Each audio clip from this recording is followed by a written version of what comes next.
Hey, this is your girl Tysheen, and I'm back with another video. I just have to do this one. I have to do this one. Top reason not to move to Canada. Whoa, I remember I always wanted to visit Canada, and I used to always hear these good things about Canada. And I used to always say, oh my God, I want to move over there. Even though I've never been there before, but I used to always hear some good things about Canada. But the only thing that's stopping me from moving to Canada is the cold. Okay, I rather live somewhere in a warm climate. I like warm weathers. I live in New York, and when winter's here, I'm so miserable. Like, I just don't like the cold. I don't like to be in no coat. I just like to wear a t-shirt and regular pants, and that's it. Or maybe a sweater, if you get a little chilly. That's it. I can't, not a winter girl. So let's see what they're saying. Let's get straight to it. Oh, Canada!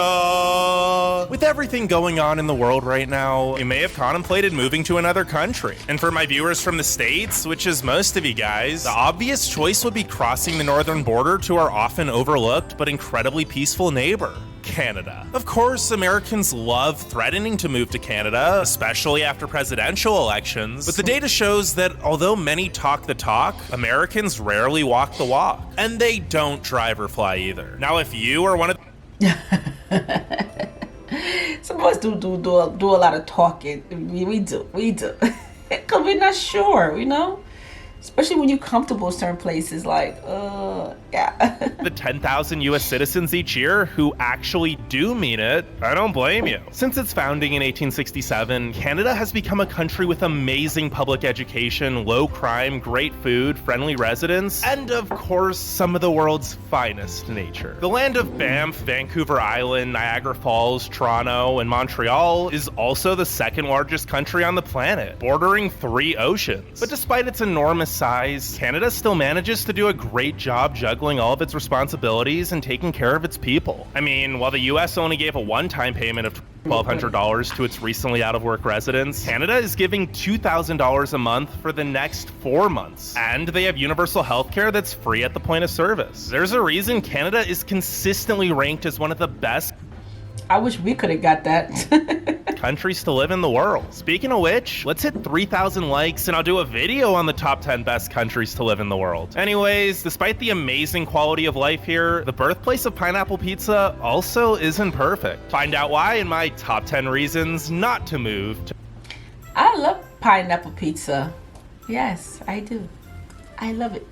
Canada. And yes, pineapple pizza is originally from Ontario. Number 10.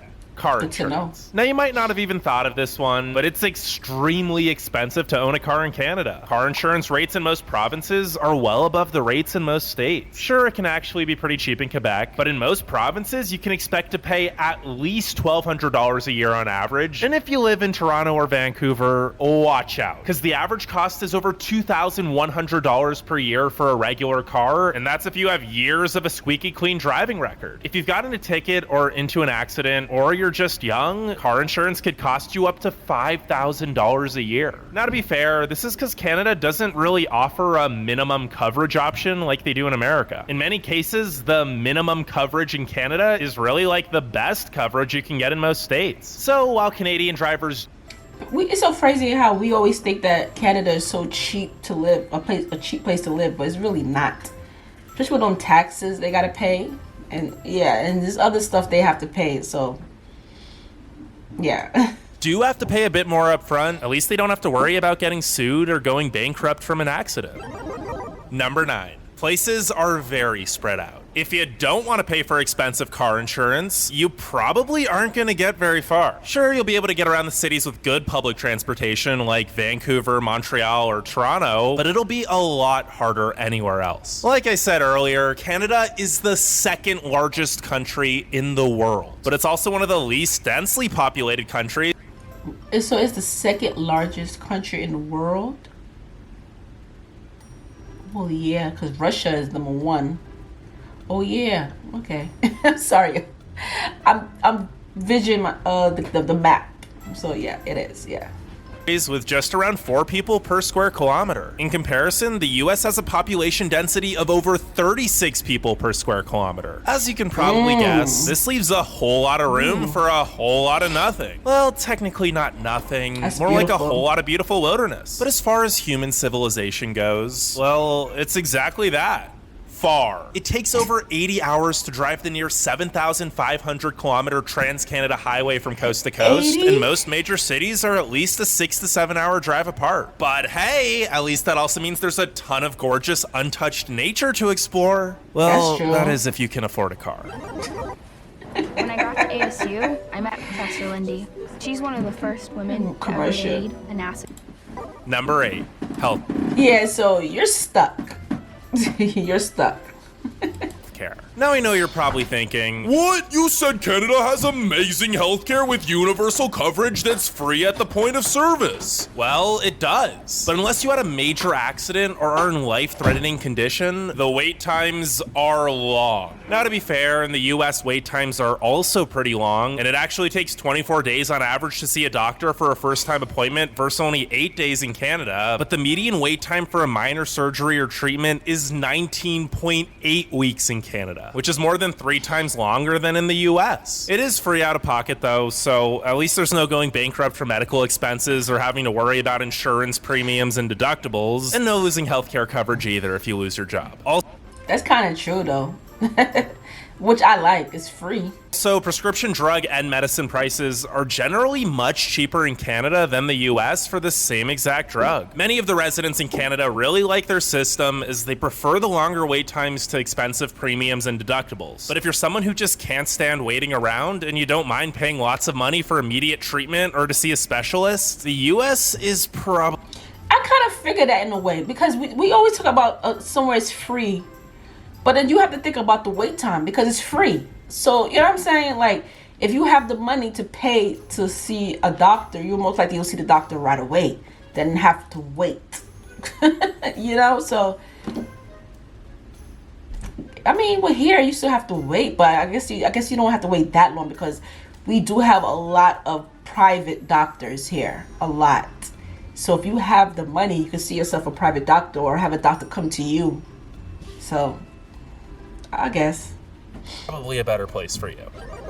Number 7, lack of good paying jobs. It's a good thing Canada has universal health care because a lot of people wouldn't have any coverage if it was employer based instead. There just aren't any good paying jobs available here, especially if you weren't born in Canada. Now to be fair, Canada's economy has been booming. Well, for Canada standards. There actually are a lot of high-end jobs, but most of them are taken. And whenever a new position does open up, literally hundreds of way overqualified residents apply for it, so the job market's extremely competitive. Of course, this always varies depending on your province, city, and qualifications, but as a whole, it's pretty difficult to find a good-paying job in Canada if you aren't specialized in a skill that's in high demand. And even if you are, Canadian experience matters a lot to most employers. This might help explain the 7.8% Canadian unemployment rate compared to just 4.4% in the US. Although if you do get a job, incomes are slightly higher on average here than in the United States.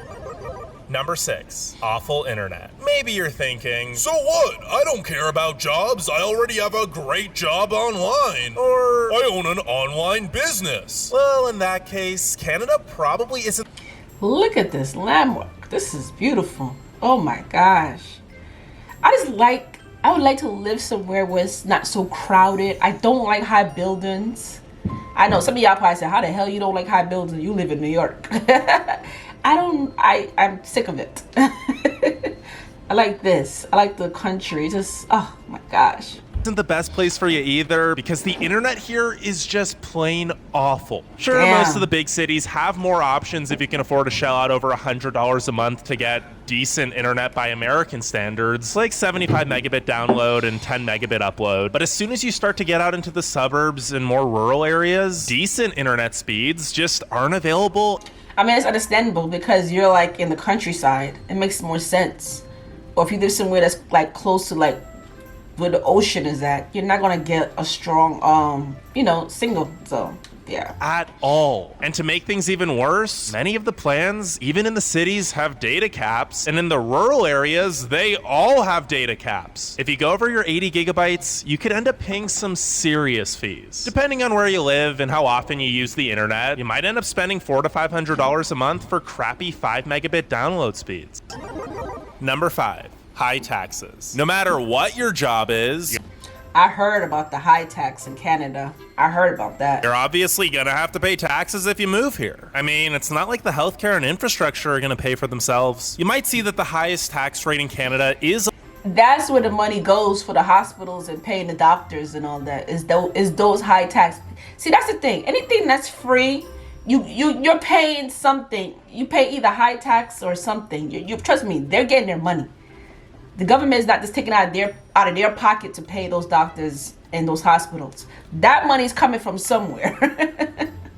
It's coming from somewhere. Trust me. It's only 33% compared to 37% in the US. But look a little closer and you'll realize that that's because the highest bracket in Canada starts at income earned over 214,000 Canadian dollars, which is equivalent to about 153,000 US dollars. While the highest bracket in the US starts at 510,000 US dollars. On top of that, each province or territory has its own extremely high income tax as well. Expect to pay at least 10 to 12% in additional taxes for most salaries in most provinces. And if you're in Quebec, oh boy, you're looking at an additional 26% in taxes on income earned over 106,000 Canadian dollars. To be fair, there's a lot more covered for you here than in the US, so you're kind of getting what you're paying for, like keeping the cities clean, paid family leave, the Canadian pension plan, and free healthcare. Just keep in mind that no matter where you move here, half your salary is probably going to taxes. Not to mention, sales tax is 5% across the country and can be an additional 6 to 10% depending on...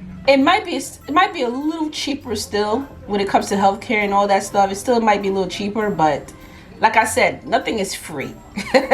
Nothing is free. On the province. And to top it all off, for your first few years of living in Canada, you might also have to pay US taxes or taxes to your original country. Number 4, it's getting expensive. If you thought the taxes were bad enough, wait until you check out the real estate market. Unless you make a lot of money, purchasing a home in Canada is going to be incredibly difficult, especially in Ontario, Alberta, and British Columbia, where the prices are rising way faster than the incomes can keep up with. In fact, Vancouver is currently the second least affordable city in North America, behind only San Francisco. The median home value is around 970,000 US dollars, and Toronto isn't much better with a median home value at 517,000 US dollars. Of course, the further you get from the cities, the cheaper things are, but we already discussed how expensive it is to own a car for that commute. Housing aside, the cost of living here is just high in general. Why are they doing this? This is sad. So if you don't want to live in the city and you want to live in the country, like in the suburb, you have to be paying a lot of money for car insurance and all of that. I wonder if they did that on purpose. Like, what's the reason? Why they do that? Oh my Lord. This is sad. I personally feel like this is so sad. This is sad. Many Canadians even travel across the border into the US to buy clothes and furniture at lower prices. And gas is usually way cheaper in the States as well. But at least groceries and essential goods are pretty on par in price for the most part. Wow, I didn't know people was doing that. I live in New York, so it's not really that far from Canada. I'm not sure how many hours to get to Canada from here. It has to be more than 6 hours. I'm not sure. I'm gonna look it up. Number 3, passive-aggressive residents. The whole Canadians are just so friendly saying isn't exactly true. Polite, for sure, but friendly wouldn't be the best word to describe them. Canadians, for the most part, are very well-mannered, but they often aren't honest about their feelings except with close friends. This can lead to a somewhat passive-aggressive and avoidant culture. In the US, people are usually more comfortable saying they don't want to be friends or that they don't want to hang out. But in Canada, people will just make plans that they don't stick to because they don't want to say no to your face. Now, in small Canadian towns, I'm sorry. If you have to say what you want to say, stop being afraid to say what you want to say. Like, life is too short. You're just going to stress yourself out. You're going to be unhappy. You're going to be depressed. Just say what you want to say. Stop being afraid to tell someone, look, I don't want to go out. that's me. That's how I am. Like, if you invite me somewhere and then I'll change my mind, I don't feel like going, I'll let you know, I don't feel like going today. I'll see you later though. That's just me. Residents are usually a lot more genuine and will go out of their way with kindness. But in larger cities, people are much less genuinely hospitable and more just non-confrontational. This is nice when you're just visiting and it seems like everyone's so friendly, but if you live here for a while, you might get annoyed at not knowing what people really think of you and having to interpret what they really mean. Basically, if a Canadian tells you, "Thanks for coming out," or "I'm in a hurry, sorry," they probably mean F off. Number 2. It gets cold. Now, while there are many problems in... That's the problem I have with Canada. Like, this is what's stopping me from even going there. It's just the cold. I can't. Canada, they all pale in comparison to the cold. Considering most of the country lies above the 49th parallel, winter in most parts of Canada means 6 to 8 months of not being able to feel your face, 2 to 3 months of insane cold, dangerous roads, and a whole lot of crazy storms. And when I say most parts, I really mean like every part except Vancouver and Victoria. And while they are more similar in climate to Seattle, so they never get too cold, they still aren't exactly a tropical vacation either. And every other city in Canada gets well below freezing. Places like Quebec, Edmonton, Regina, or Winnipeg routinely drop below negative 30. Did he just say vagina? Or maybe I misunderstood what he said. 30 Celsius, which is negative 22 degrees Fahrenheit. Most cities get around 50 inches of snow per year, but places like Ottawa or Montreal can get over 90. Let's just say you better like shoveling. The cold is pretty much the reason why over 90% of Canadians live within 150 miles of the US border. Go any farther north and, well, just look at what temperatures in Yellowknife were earlier this year.